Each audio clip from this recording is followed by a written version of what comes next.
like Nebuchadnezzar's situation, in which he demanded that the magicians in his court should tell him his dream and also interpret it. My lawyers are left to guess which allegations in the petitions that I received on 27th March are supposed to be the subject matter of the testimonies that the witnesses have referred to. Anyone who has been to the Circuit Court or the High Court and made subject to the rules CI 47 will know that those rules never conceived that a hearing can be conducted without the claims, the defenses, and the issues being carefully laid out before the parties and accepted by all of them before a hearing starts. Ladies and gentlemen, it is this total absence of compliance with all known rules of fair hearing that has caused my lawyers to file applications for judicial review in the High Court to declare all the proceedings void. Because the clear danger is that through this flagrant violation of CI 47 and the darkness of the current proceedings being held in camera behind the walls of a Lodge, my lawyers and I can come to the end of the proceedings. The evidence will show that every one of those allegations in the petitions that were given to me on 27th March is unfounded and untrue.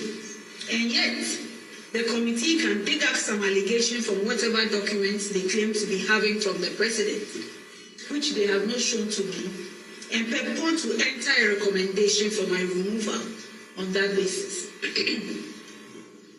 Allow me to say that this is totally unknown in the rule of law in this country. If it was lawful, I would have no reason to alert the nation of the dangers they represent. It is the violations of law that have forced me to bring these matters out in the light of day. The final and fourth reason for this statement is that I have heard on several occasions from loved ones, persons who care, persons who may not know me beyond my public duties, and many who think that since these proceedings seem to be carefully staged to result in my removal as Chief Justice, it would be best if I just retired or resigned, rather than subject myself to an ill-motivated process. I have also received threats and veiled threats to the effect that if I fail to resign or retire voluntarily, I will be made to suffer some harm or the other. I've also heard commentaries in the media about how this process was born out of a stated political agenda to remove me and control the judiciary, and that it is a political effort that can only result in an outcome that was decided long before it started. I thank everyone who has engaged in this conversation out of concern for my safety and well-being. Let me assure everybody that I am not seeking to cling to a title or a position.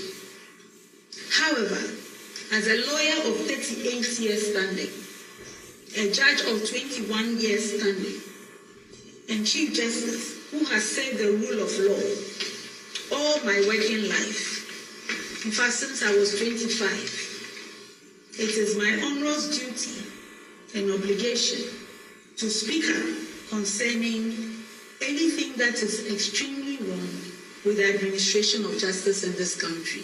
This is what I do every day.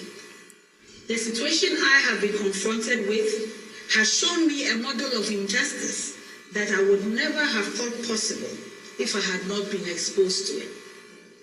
This is why, despite great personal discomfort, I have decided to marshal every effort in law and leadership to answer to this situation. Again, resigning or retiring while Article 146 proceedings are being conducted to remove a judge, is not an option any judge or public official can even have. There is a decided case on the matter by the Supreme Court. The suit number is J6/02/2019. Again, no one has the authority to walk away from proceedings started by the state. Judgments can be entered against you because you failed to defend yourself. And a judge who resigns or retires will still lose all entitlements that they have worked for because they failed to defend the claims and resigned or retired while the proceedings were still going on. Therefore, if false claims are made against a judge or commissioner or other public office holder subject to Article 146 proceedings, just to achieve a political agenda, the solution cannot be to resign or voluntarily retire out of frustration, pressure, or fear. You would only subject yourself to two cruelties: a judgment based on false claims and loss of everything you have worked for.